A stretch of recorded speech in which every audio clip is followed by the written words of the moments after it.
Hello, dear student, how are you? I hope you all are doing well for your examination. This is Jitendra Kumar on this side. You are watching our channel Economics Study Point.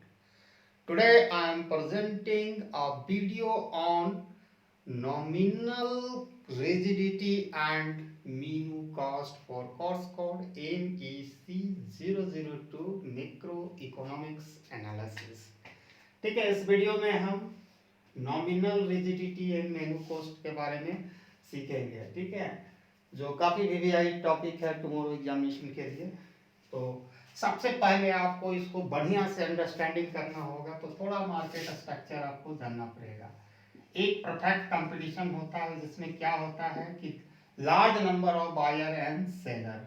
ठीक है, perfect competition का पहला जो futures है। दूसरा क्या होता है भाई कि इसमें प्रोडक्ट होमोजेनिटी पाई जाती है, मतलब एक समान आइडेंटिकल प्रोडक्ट्स होता है। ठीक है, अब उसके बाद दूसरा मार्केट स्ट्रक्चर मोनोपोली होता है। तो मोनोपोली में क्या होता है, there is a single seller होता है, एक ही सेलर होता है। ठीक है, दूसरा बात नो, इसका जो प्रोडक्ट होता है नो सब्स्टिट्यूट फॉर प्रोडक्ट, मतलब इसका कोई क्लॉज सब्स्टिट्यूट प्रोडक्ट का नहीं होता है मोनोपोली का। जैसे ये जो प्रोडक्ट बना रहा है, जैसे सरकार रेलवे बना रही है, जैसे रेलवे सर्विस प्रोवाइड कर रही है, डिफेंस सर्विस प्रोवाइड करती है, उसका कोई दूसरा सेलर नहीं होता या कोई प्रोवाइडर नहीं होता है। ठीक है, इन दोनों को मिक्सअप करके एक नया कंपटीशन होता है, इम्परफेक्ट कंपटीशन। Imperfect competition. तो इम्परफेक्ट कंपटीशन क्या है, ये दोनों का कॉम्बिनेशन है, दोनों का कुछ कुछ विशेषता होती है। इसमें क्या है, प्रोडक्ट डिफरेंशिएशन होता है। जैसे प्रोडक्ट डिफरेंशिएशन का कहने का मतलब है कि वो क्लोज सब्स्टिट्यूट होगा, ठीक है, लेकिन थोड़ा सा डिफरेंशिएशन होगा, पूरा आइडेंटिकल नहीं होगा। जैसे रेक्सोना साबुन हो गया, लक्स साबुन हो गया, सबका एक दूसरे का, जैसे हमको लक्स नहीं मिला, रेक्सोना से भी नहा सकते, उसका क्लोज सब्स्टिट्यूट अवेलेबल, लेकिन थोड़ा सा प्रोडक्ट डिफरेंशिएशन किया जाता है। कैसे, उसमें रैपरिंग करके, ठीक है, उसका सेलिंग मैंने ऐड वगैरह करके होता है। इसमें भी लार्ज नंबर ऑफ बायर और सेलर होता है, लेकिन परफेक्ट कंपटीशन से कम होता है। अब है कि अब हम आते हैं, ये तीनों का विशेषता जानते। अब यहाँ है कि ओरिजिनल जो हमारा इकोनॉमिक सिनेरियो में imperfect competition each and every sector में देखने को मिलता है जनरली। ठीक है, तो अब आते हैं एक रेस्टोरेंट को एग्जांपल लेंगे जिससे मेनू कॉस्ट कंप्लीट करेंगे।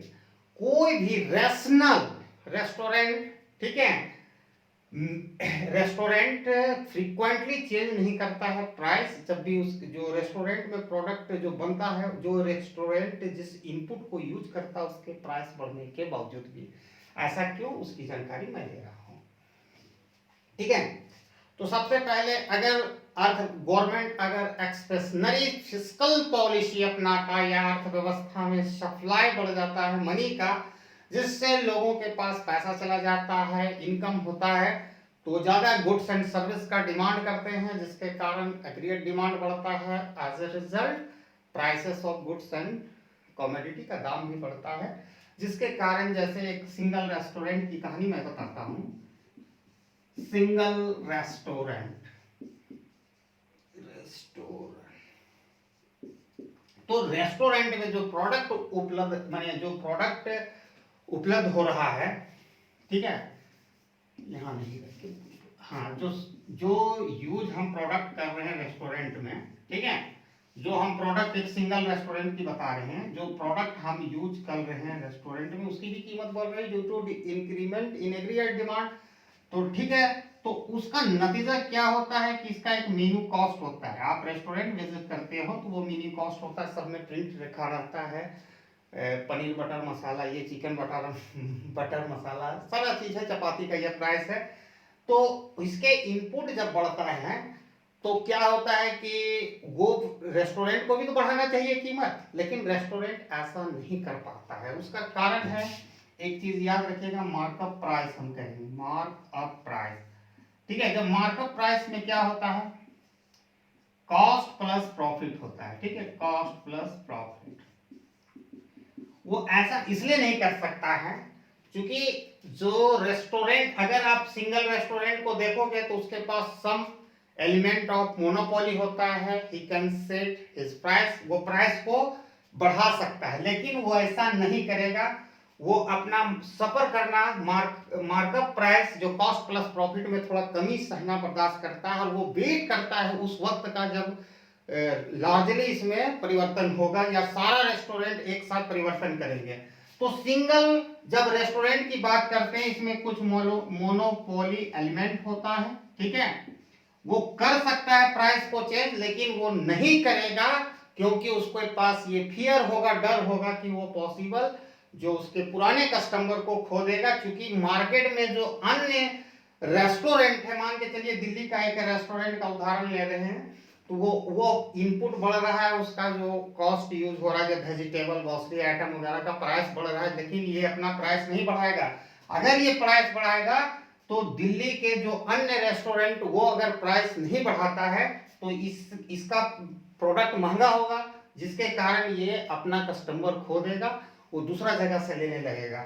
जब हम ग्रुप रेस्टोरेंट की बात करते हैं, ग्रुप रेस्टोरेंट, ठीक है, जब हम ग्रुप रेस्टोरेंट की बात करते हैं तो यहाँ क्या हो रहा है ग्रुप रेस्टोरेंट में कि यहाँ पर कॉम्पिटिटिव मार्केट स्ट्रक्चर है, ठीक है। कॉम्पिटिटिव मार्केट जो स्ट्रक्चर, यहाँ पर मोनोपोली एक सिंगल में, लेकिन यहाँ कॉम्पिटिटिव है, क्योंकि imperfect competition is the combination of monopoly and perfect competition.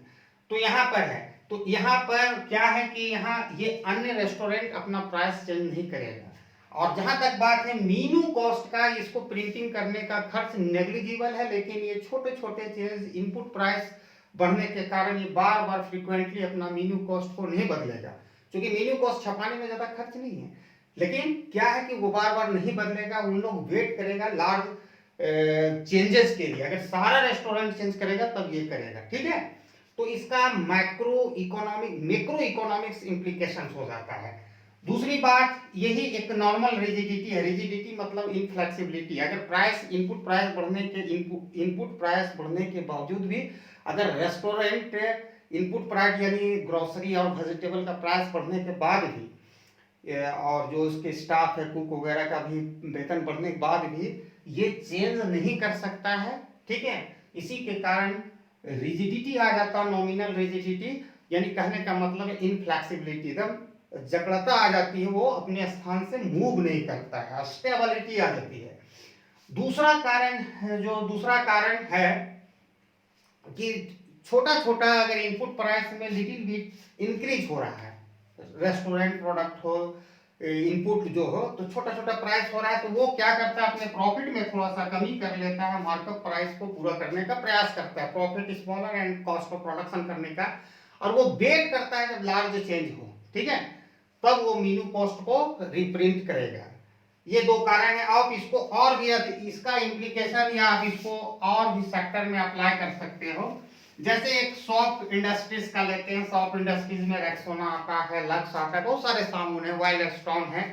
तो अगर वाइल्ड स्टोन की प्राइस मान के चलिए, सारा जो साबुन में इनपुट, जो साबुन बनने में जो चीज लगता है, जो भी सब्सटेंसेस लगता है, उसको इनपुट करता है। अगर इनपुट प्राइस बढ़ने के बाद भी चाहे लक्स हो, वाइल्ड स्टोन हो, रेक्सोना हो, अपना प्राइस वो इंक्रीज नहीं करेगा जब तक अन्य साबुन के जो फॉर्म है जब तक चेंज ना करे। तो यही वाला रूल लागू होता है। अगर वाइल्ड स्टोन अगर अपना बढ़ा देता है तो इसके कारण वो अपना जो कस्टमर है वो खो देगा। तो मुख्य कारण है कि नॉर्मल रिजिडिटी होने के कारण रियल इकोनॉमिक सिनेरियो में इम्परफेक्ट कंपटीशन होता है। जो इम्परफेक्ट कंपटीशन के कारण ही नॉर्मल रिजिडिटी पाया जाता है, ठीक है। तो I hope you got very well this concept, and thanks for watching my video till. Jai Hind.